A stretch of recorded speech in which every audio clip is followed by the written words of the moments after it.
Do you think technology can eventually take control of humanity? If humans will be extinct, important pa rin ang AI. Sabi daw niya, can you even call the Earth world after human extinction? Hindi na natin siya pwedeng tawagin world. We can call it lifeless planet. What is your own definition of technology, robotics, and AI? I guess that's how I would define those three. Would you agree if I say the future doesn't need us? Welcome to our podcast! Our topic for today is about robotics. Before we dig deeper, let me ask you first, what is your own definition of technology, robotics, and AI? Robotics, technology, and AI. Technology are things that we have created in order to help us do whatever we want to. Then we have robotics. Robotics are in line with technology, things that we create to help automate processes that we need to do. And then AI is artificial intelligence. Is we are creating a sort of sentient mind, not really sentient, but a mind that can think on its own and process information differently from us. And I guess that's how I would define those three. Very good. Very good, yeah. Okay, so that ends our podcast for today. Technology, di ba? They're tools that we use every day to make our lives easier. For me, technology is something that would help us in our future and for our everyday life. Tapos, yung sa AI naman, for me, AI is a tool that would help not only students but also teachers and employees for their daily lives. So, for me kasi, technology, as what Danica said, it's a tool we use every day, like ball pens, pens, chairs, and such. Robotics are the emerged ones, technologies. However, robotics and AI, parang AI kasi, yun yung mga technologies na nag-emerge through time to modern world. So, pag sinabi nating robotics, yun yung mga robots like machines, manufacturing. So, pag AI, sila na yung intelligent workers ng mga machines. Not just pang manufacturing, they can also help in medical field. They can be a tool.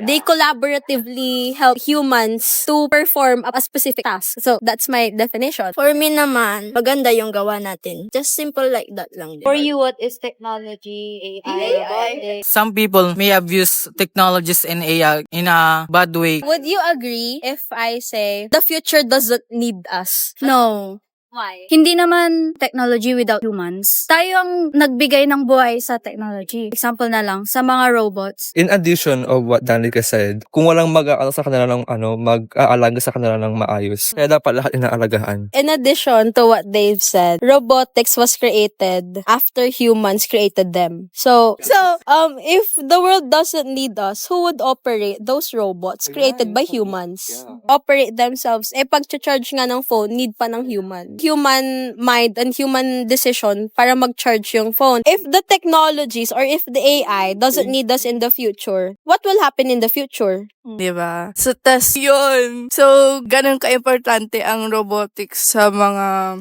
humans. Here are my thoughts on this. Does the future need us? I feel like yes, the future does need us because as they have previously mentioned, robots need us. Robots cannot think on their own. Well, yes, we can say that we have artificial intelligence nowadays, and you can and what do you call that? You could say that, hey, maybe robots can think for themselves, but that is not true. Robots, as of right now, robots don't actually learn. They don't make conscious thoughts. What robots do nowadays and what AI does nowadays is that they gather all the data that's been inputted to them by humans, and then they form a pattern of how humans normally answer, and then they just go on with that pattern. They don't actually make conscious thoughts for themselves. So in the future, even if you say, hey, maybe robots will replace us in a lot of jobs, which is not true according to our research study, by the way. But even if you say that, robots cannot survive on their own because they can't make conscious thoughts. They still need humans to create things for them to mass produce later on. So I would say that robots, they need us. The future does need us. And I feel like the thought of the future not needing us is very pessimistic in a way. Sort of, you devalue our will as humans and our like brain power to think ahead. We won't let robots get ahead of ourselves. That's crazy here. Okay, so we're done with our podcast. Ano ba to? Sabi daw niya, can you even call the Earth world after human extinction? So, ang meaning ng world, planet siya, pero there is something living on it. In what she said, living, may I ask you, are AIs living things are non-living things. Non-living thing. So it wouldn't be called Earth if humans doesn't live on it. So Earth is a planet where humans can habitually interact with each other. They can socialize with each other. And yeah, they have different traditions, they have different cultures. They have different beliefs on themselves. So how can you say that in the question, how can you say na if this world will evolve without humans? We need carbon dioxide, we need oxygen, and robots cannot produce those parts. So next, Robots na lang yung kapag ang inhabitant sa Earth is robots na lang, hindi na natin siya pwedeng tawaging world. yeah. We can call it lifeless planet. Kasi kung walang humans, edi wala na yung soul ng Earth. Kung ang inhabitants na lang is yung mga robots. Kasi eventually, hindi naman sila magtatagal like humans, 'di ba? Humans can live hundreds of years. Pero sa robots, hindi. Robots don't need water. They don't need food. So Sila nila oil. yeah, they need oil. Pero this world revolves with water, food, and everything. How will they survive? Di ba mas mamamatay sila, mas masisira. So it wouldn't be called as what? As world. How will the water circulate? Yeah. Wala sila. They don't have any systems na need ng, sabihin na natin need ng mundo. So next. Life, di ba? A planet. Earth is considered na habitable planet. Ay po, ask me anything. Can you call it a world? If humans went extinct, Yeah. would you still call Earth a world? Yes. Short answer is no. Why? Because, when there's no humans inside the Earth, it's not considered as a living planet because the robots are automating the Earth to function itself, Yeah. I like your accent. For me, yes, the Earth will still be a world because a world is not just defined by humans. It includes all living things and landscapes and system. And even without us, Earth will remain a world for other life forms. Other life. Yes. Kasi sa humans, we have coronavirus. Who created the vaccine? Humans. It was created with technology, collaboration with technology. However, robots na ang namamahala sa Earth, 'di ba? Kasi if humans lang naman ang ma-extinct, there are animals that needed human support. Sorry. So, yeah, I would agree din hindi nga lang siya, pero in our daily basis, we leave our pets at home. They can control the house, the pets itself, kung kailan siya kakain. May proper care. May proper shelter sila. So, if humans will be extinct, important pa rin ang AI. Pero, Everybody needs care. yeah, so I'm not a human. Yeah. Okay, so may next question pa tayo. Hala, meron pa oh. Do you think technology can eventually take control of humanity? No, because who funded technology? It's the society, right?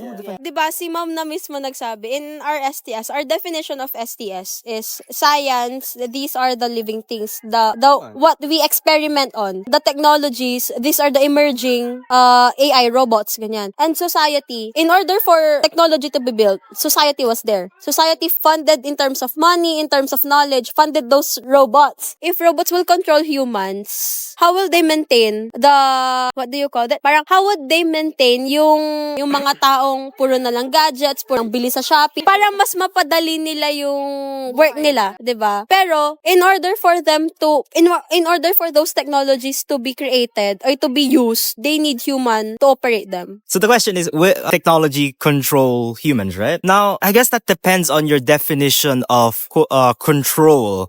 Because if you mean it in the sense that like we need technology, like nowadays we need technology to do literally anything, I guess in that sense, yes. Because now we can't really do anything without the use of technology, right? Even in our schoolwork, we need the use of, no, not even AI like that, but like we need phones to do research, to communicate, computers to do requirements. We need the use of technology. So in that sense, yeah, even pens, pencils. In that sense, yes, technically technology is controlling us. But if you mean it in the sense of like science fiction, the robots are controlling us. No, that is, I don't think that is possible because, again, the indomitable will of the human being, we cannot, I don't think we're going to be controlled by robots who can't even form a thought. I really do not think that we can be controlled. So, I guess, in that sense, in the mind control sense, no, because we can form thoughts, they cannot. How can they control us? Right? Who wants to talk next? Sa akin naman, parang ganun din. It depends kung paano mo gamitin yung technology na yun. Kung magpapakain ka dun sa technology, kung, di ba, as of Okay! If humans will be complacent to technology, the technology will take over humans. If humans are unaware on what they're doing with the technology, means like they're so very unconscious on their actions, what they're trying to do. Next question. Is there a possibility for a future where humans will cease to exist because of medical breakthroughs that resulted to drug-resistant viruses? Even if in the future we somehow learn the ways to create what they call it, master genetical engineering to the point where viruses had to evolve to be resistant to drugs. By then, wouldn't we also have the technology to create a new sort of weakness against these viruses? Or like now these viruses are now resistant to drugs. What's next? Then we create a new weapon against these viruses. Because at that point in time where viruses are strong enough to resist our common drugs, we humans would have evolved by then. Our knowledge and our technology would have also evolved by then because of our medical breakthroughs, as I said in the question, that we would have a solution for this already. We would find a weakness to this virus because everything has a weakness. So even this drug-resistant virus, as they said, would have a weakness. And I believe that we humans in the future, with our extensive knowledge of medical background and genetical engineering, we would be able to find a solution to this. For me naman, may past experiences na ang lahat with the virus. We have Ebola, we have Corona,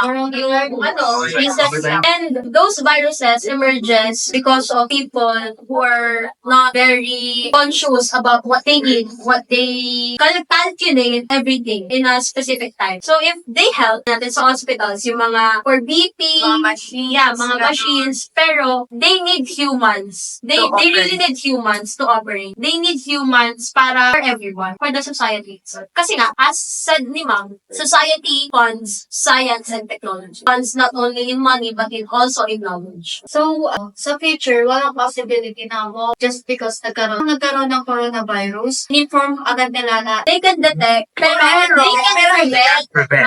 They cannot prevent. They don't know how to. Oh no! So let's move on to our last and final question. Do you think that this occurrence might be prevented? examples of phone. So, naman, sabi nila prevented people intelligence ng artificial intelligence. Kasi we humans, we know what we are capable of. If robots will control the human race, wouldn't be that unfair kasi we built a robot for us to help. Tapos ba't pa tayo magbibuild ng something na tayo lang din pala yung kawawasan. Kasi uto-uto, back burner.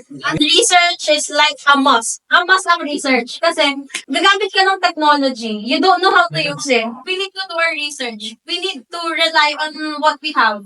Hindi lang dapat. Well, to be smart with our usage of technology, right? To not overly rely on the technologies presented to us and actually use our brains and use our heads whenever we want to make something. This is not only in the use of technology, but also creation of technology. Well, later on, as humans, why would we create something that will just eventually control us? Why would we create something that will bring us harm? We shouldn't do that. Instead, we should focus our prowess and our technology into creating things that will eventually help us and use it correctly. Because, for example, the use of ChatGPT is the original intended use of ChatGPT is to help programmers. Create code for themselves, right? However, people often abuse it and use it so they can just say, let me just type this in. The best use of ChatGPT is as in the Wikipedia. You get a bunch of data from Chat and then you fact check everything. You fact check everything, use it as a sort of pathway. Hey, it starts here, let me go start here because this is where ChatGPT started. And use it out like that instead of overly relying on it and just like, hey, I'm just copy paste that, I'm good. No one's gonna notice anyways. Yeah, no, we shouldn't do that. We should be smarter with our technology use. And if we as a society learn to be smarter with our technology use, we won't have to worry about robot uprising or anything like that because we smart enough to use technology to provide lives in general. And I think that's it. Bottom line is, know your worth, guys. Exactly. Okay, that ends our podcast!